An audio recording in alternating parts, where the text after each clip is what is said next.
नमस्कार विद्यार्थी मित्रांनो, स्वागत आहे तुमचं आपल्या या यूट्यूब चॅनलवर। तुम्ही जर या चॅनलवर नवीन असाल तर सबस्क्राईब करायला विसरू नका।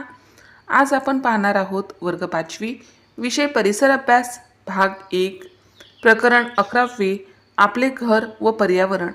आज आपल्याला या प्रकरणाचा अभ्यास संपूर्ण स्वाध्याय उपक्रम गृहपाठ याच्या माध्यमातून अगदी सविस्तर व्यवस्थित काळजीपूर्वक प्रत्येक प्रश्न अभ्यासून आपले घर व पर्यावरण हे प्रकरण समजून घ्यायचं आहे। चला तर मग स्वाध्यायाला सुरुवात करूया। स्वाध्यायामध्ये प्रश्न पहिल्यामध्ये अ आहे, पर्वतीय प्रदेशात खालीलपैकी कोणते घर योग्य ठरेल?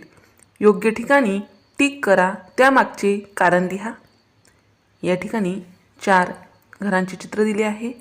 त्यापैकी पर्वतीय प्रदेशात कोणते घर योग्य असेल किंवा कोणते घर पर्वतीय प्रदेशात बांधले जातात?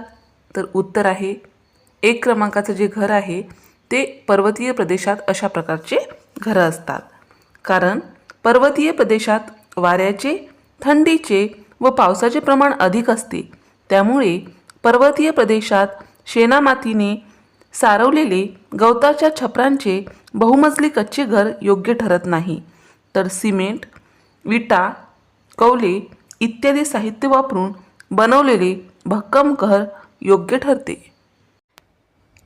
पर्वतीय प्रदेशात तुलनेने कमी सपाट प्रदेश आढळतो, त्यामुळे पर्वतीय प्रदेशात मोठ्या आकाराचे घर योग्य ठरत नाही, तर तुलनेने लहान आकाराचे बहुमजली व पक्के घर योग्य ठरते। अशा प्रकारे प्रश्न पहिला पूर्ण झाला आहे। प्रश्न पहिल्यामध्ये आहे, बहुमजली घर बांधताना मुख्यतः कोणते साहित्य वापरतात? योग्य पर्याय निवडा। 3 पर्याय दिले आहेत। त्यामध्ये अ आहे वाळू, कोळसा, सिमेंट, विटा, ब सिमेंट, विटा, कापूस, लोखंड, क लोखंड, सिमेंट, वाळू, विटा। उत्तर आहे पर्याय क्रमांक क लोखंड, सिमेंट, वाळू, विटा। अशा प्रकारे प्रश्न पहिला पूर्ण झाला आहे। प्रश्न दुसरा आहे, घरे बांधताना खालील बाबींना तुम्ही कसा प्राधान्यक्रम द्याल? त्यामध्ये अ आहे आराम, आ आहे रचना आणि ई आहे हवामान। तर उत्तर, घरे बांधताना वरील बाबींना मी पुढील प्रमाणे प्राधान्यक्रम देईन: अ हवामान, ब आराम आणि क रचना। अशा प्रकारे प्रश्न दुसरा पूर्ण झाला आहे। प्रश्न तिसरा आहे, खालील प्रश्नांची उत्तरे लिहा।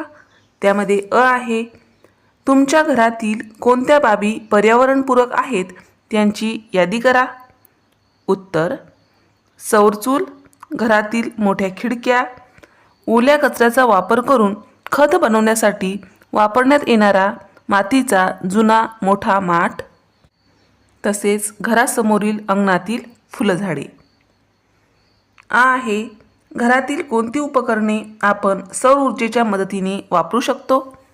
उत्तर, गिझर, पंखा, घड्याळ, कुकर, दिवे इत्यादी। अशा प्रकारे प्रश्न तिसरा पूर्ण झाला आहे। प्रश्न चौथा आहे, बांधकामाच्या ठिकाणी कोणकोणत्या प्रकारचे प्रदूषण आढळते? उत्तर, बांधकामाच्या ठिकाणी वायू प्रदूषण, मृदा प्रदूषण, ध्वनी प्रदूषण व जलप्रदूषण या प्रकारचे प्रदूषण आढळते। अशा पद्धतीने चौथा प्रश्नसुद्धा आपला पूर्ण झाला आहे। त्याचबरोबर स्वाध्याय आपला पूर्ण झाला। आता आपण उपक्रमामध्ये दिलेल्या प्रश्नांचा अभ्यास करणार आहोत। उपक्रमामध्ये एकूण 3 प्रश्न आहेत। त्यामध्ये पहिला प्रश्न आहे, पर्यावरणपूरक घराची प्रतिकृती तयार करा। या ठिकाणी मी एक चित्र तुम्हाला दिलं आहे। तुम्ही अशी चित्र काढण्यापेक्षा काही पुठ्ठा घ्यायचा आहे, काही साहित्य वापरून तशी प्रतिकृती तयार करायची आहे। तर पर्यावरणपूरक घराची माहिती मी तुम्हाला देते। पर्यावरणपूरक घर म्हणजे काय?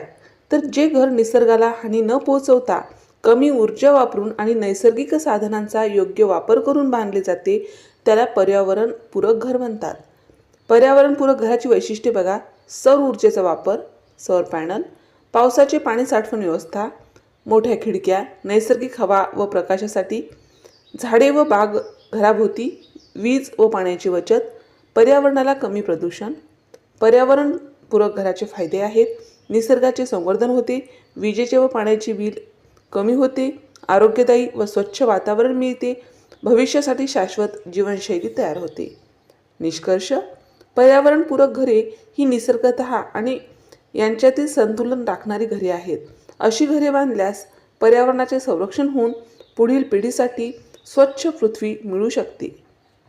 अशा प्रकारे आपण या ठिकाणी पर्यावरणपूरक घराची प्रतिकृती आणि थोडक्यात माहितीसुद्धा या ठिकाणी अभ्यासली आहे. तुम्ही पुठ्ठ्याचा वापर करून ही प्रतिकृती तयार करायची आहे. दुसरा आहे उपक्रमामध्ये दिलेला दुसरा प्रश्न, पर्यावरणाची हानी होऊ नये म्हणून जनजागृती घडवून आणण्यासाठी शिक्षकांच्या मदतीने पथनाट्य तयार करून सादर करा. तर हे पथनाट्य मी तुम्हाला सांगते आहे, तुम्ही अशा पद्धतीने पात्रे घेऊन ते सादर करायचं आहे. तर पथनाट्याचं नाव आहे आज नाही तर कधी. पात्रे आहेत सूत्रसंचालक, शिक्षक, विद्यार्थी 1, विद्यार्थी 2, नागरिक, कारखानदार, निसर्ग, प्रतिकात्मक पात्र, विद्यार्थी समूह. प्रस्तावना: सूत्रसंचालक: आज आपण सर्वजण पर्यावरणाच्या गंभीर समस्यांशी सामना करत आहोत. वृक्षतोड, प्रदूषण, प्लास्टिकचा वापर यामुळे निसर्ग संकटात आहे. या समस्यांवर प्रकाश टाकणारे पथनाट्य आपण सादर करणार आहोत. आज नाही तर कधी. पथनाट्य सादरीकरण सुरू होते. रस्त्यावर कचरा टाकलेला, धूर, गोंगाट दाखवला जातो. पहिला विद्यार्थी म्हणतो, अरे किती घाण झाली आहे, कोणीही पर्यावरणाची काळजी घेत नाही. विद्यार्थी दुसरा, हो ना, झाडे तोडली जात आहेत, नद्या प्रदूषित होत आहेत. कारखानदार येतो, मला फक्त नफा हवा आहे, धूर, कचरा, मला काही फरक पडत नाही. निसर्ग प्रवेश करतो दुःखी आवाजात. निसर्ग, माझे अस्तित्व धोक्यात आले आहे, तुमच्या चुकीमुळे मी आजारी पडलो आहे. नागरिक येतो, नागरिक, पण आम्ही काय करू, ही सगळी प्रगतीच आहे ना. शिक्षक प्रवेश करतात. शिक्षक म्हणतात, प्रगती हवी पण पर्यावरणाचा नाश करून नव्हे. विद्यार्थ्यांनो, नागरिकांनो, आजच बदल घडवायला हवा. शिक्षक, झाडे लावा, प्लास्टिकचा वापर टाळा, पाणी आणि वीज वाचवा, स्वच्छता ठेवा. विद्यार्थी समूह एकत्र येतो. विद्यार्थी समूह घोषवाक्य: वृक्ष लावा, पृथ्वी वाचवा, प्लास्टिक टाळा, निसर्ग वाचवा, स्वच्छ पर्यावरण, सुंदर जीवन. कारखानदार लाजतो. कारखानदार, माझी चूक झाली, आजपासून मी पर्यावरणपूरक उपाय वापरेन. निसर्ग आनंदी होतो. निसर्ग, धन्यवाद, तुमच्यामुळे मला नवे जीवन मिळाले. समारोप. सूत्रसंचालक: हे पथनाट्य आपल्याला एकच संदेश देते, पर्यावरणाचे रक्षण ही सर्वांची जबाबदारी आहे. निष्कर्ष: आज जर आपण जागरूक झालो नाही तर उद्याचे भविष्य धोक्यात येईल. म्हणूनच शिक्षकांच्या मार्गदर्शनाखाली विद्यार्थी व समाजाने एकत्र येऊन पर्यावरण वाचवले पाहिजे. आजच संकल्प करूया, पर्यावरण वाचवू, पृथ्वी सुंदर बनवू. अशा प्रकारे उपक्रमामध्ये दिलेला दुसरा प्रश्नसुद्धा आपला पूर्ण झाला आहे. आता उपक्रमामध्ये दिलेला तिसरा प्रश्न आहे, लोकसहभागातून तुमच्या परिसरातील जैवविविधतेचे महत्त्व विशद करणारे प्रदर्शन भरवा. उत्तर. प्रस्तावना: लोकसहभागातून जैवविविधतेचे महत्त्व किंवा प्रदर्शन. आपल्या परिसरात विविध प्रकारचे झाडे, प्राणी, पक्षी, कीटक, सूक्ष्मजीव आढळतात. या सर्वांचा एकत्रितपणे जैवविविधता असा उल्लेख होतो. जैवविविधतेचे महत्त्व लोकांपर्यंत पोहोचवण्यासाठी लोकसहभागातून प्रदर्शन भरविणे हा एक प्रभावी उपक्रम आहे. प्रदर्शनाचे आयोजन, लोकसहभाग, विद्यार्थी, चित्रे, माहिती फलक, घोषणा, स्थानिक शेतकरी, नागरिक, स्थानिक वनस्पती व माहिती, महिला बचत गट, औषधी वनस्पती, पारंपरिक ज्ञान. महिला बचत गट, औषधी वनस्पती, पारंपरिक ज्ञान. वन विभाग, तज्ज्ञ, मार्गदर्शन व माहिती. प्रदर्शनातील मांडणी, स्थानिक झाडांची माहिती, कडुलिंब, वड, पिंपळ. पक्षी व प्राणी, फोटो, नावे, उपयोग. कीटकांचे महत्त्व, मधमाशा, फुलपाखरे, औषधी वनस्पती, तुळस, अडुळसा, कोरफड. पाणी व माती संरक्षण यावरील फलक. विद्यार्थ्यांची चित्रे व घोषवाक्य, जैवविविधतेचे महत्त्व, पर्यावरणातील संतुलन राखले जाते, मानवाला अन्न, औषधे, ऑक्सिजन मिळतो, हवामान बदलाचा परिणाम कमी होतो, शेती व उपजीविकेला आधार मिळतो, निसर्गाचे संवर्धन व संरक्षण होते. लोकसहभागाचे फायदे.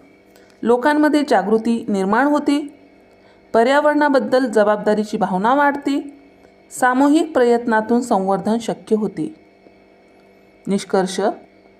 लोकसहभागातून भरवलेले जैवविविधतेचे प्रदर्शन हे ज्ञान, जागृती व कृती यांना एकत्र आणणारे माध्यम आहे.